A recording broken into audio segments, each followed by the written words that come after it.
কইতাম বন্ধুগণ, আজ আবার কোথায় যাব জানেন? চিড়িয়াখানা। ও, আপনাকে তো আবার চিড়িয়াখানা দেখলে বা চিড়িয়াখানার নাম শুনলে বলবেন সস্তা জায়গায় গেছি। কি আর করার, সস্তা মানুষ সস্তা জায়গায় তো যাইতেই হইব, তাই না?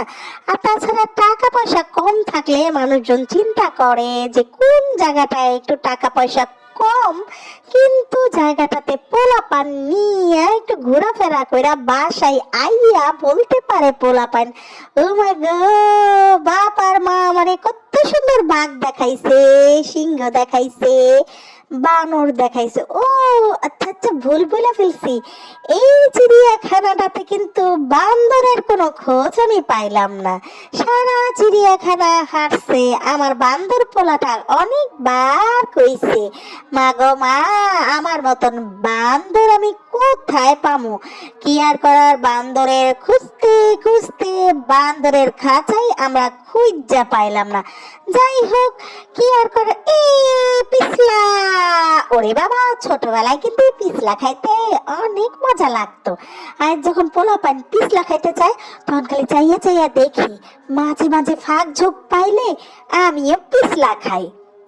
কি করবো কোন, ও হরে, আমার জামাইয়ের কাণ্ড কীর্তি, সে যখনই সুযোগ পায় মোবাইলটা হাতে নিয়ে নিজের মতন করে গেম খেলা শুরু করে দেয়।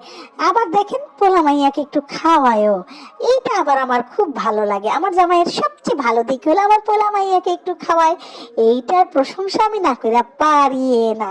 এই যে দেখুন, তুত্তুর তুত্তুর করে আমার ছেলে এখন শিশু পার্কের দিকে চলে যাচ্ছে।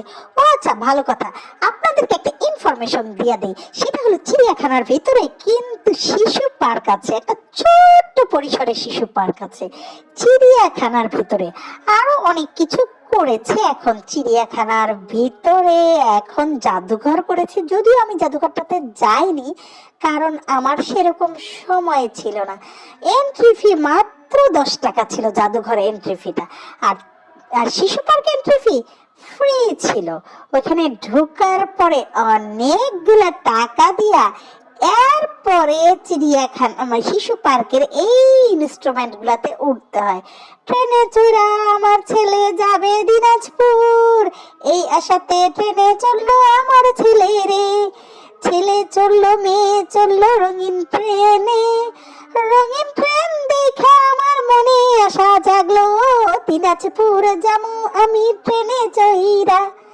যদিও যদিও ট্রেনে চড়া দিনাজপুর যাই, দিনাজপুরের ভাষা কইলে আপনারা হাসবেন, সব ভাষায় বলতে পারি বাই বাই, আল্লাহ হাফেজ। পরিবেশটা কিন্তু অনেকটাই সুন্দর মনে হইতেছে, বিদেশ চলে আসছি তাই না? এই লাস্ট পরিবেশটা আপনাদেরকে দেখাই দিলাম। বাই বাই, চিড়িয়াখানায় আমন্ত্রণ রইল, আল্লাহ হাফেজ।